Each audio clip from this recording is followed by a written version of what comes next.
കുഞ്ഞുസ് ഞാൻ പിന്നെ വിളിക്കാം, ഇവിടെ വീട്ടുകാരൊക്കെ വന്നിട്ട്. അളിയ വാ, അകത്തേക്ക് ഇരിക്ക.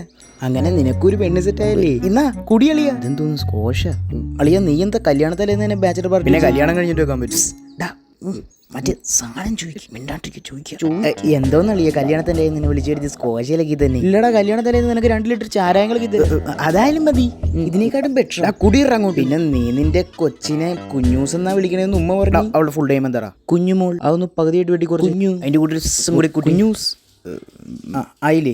കുഞ്ഞു അളിയ, നിന്റെ എക്സ് നിന്നെ അന്വേഷിച്ചേർന്നിട്ടോ? എന്തോ പറഞ്ഞു. ആ എറണാകുളത്തവന് പെണ്ണ് സെറ്റ് ആയോന്ന് ചോദിച്ചു. കുടിക്ക്. അല്ലളിയ, നീ കൊണ്ടുവന്ന ഫോറിൻ സാധനമൊക്കെ എന്തി? എടാ അത് വാപ്പ് കുടിച്ചു തീർത്തടാ. പിന്നെ തള്ളു പോടാ. എടാ സത്യം, ഞാൻ വേണമെങ്കിൽ കാണിച്ചു തരാം. വാപ്പാ എവിടെ? മക്കളെ, ഈ മുണ്ടിന്റെ തുമ്പ് മടക്കാൻ പറ്റുള്ള പിടി. മക്കളെ, നിങ്ങൾ ബിരിയാണി കഴിച്ചിട്ടേ പോകാമുള്ളൂ. ഇവനെന്തീ കാണിക്കുന്നത്? വാപ്പാ, ഈ സാമാനൊന്നും വായ വെക്കാൻ കൊള്ളൂല, വേറെ എവിടെയും വെക്കാം. എന്നാ അവിടെ വെക്ക്. ഓക്കെ വാപ്പ വീട്ടില. എടാ മിണ്ടല്ലേ, പെണ്ണിന് കിട്ടി.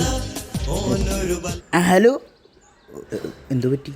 എടാ കല്യാണം നടക്കില്ല. അതെന്തോ പറ്റി? ഒളിച്ചോടി.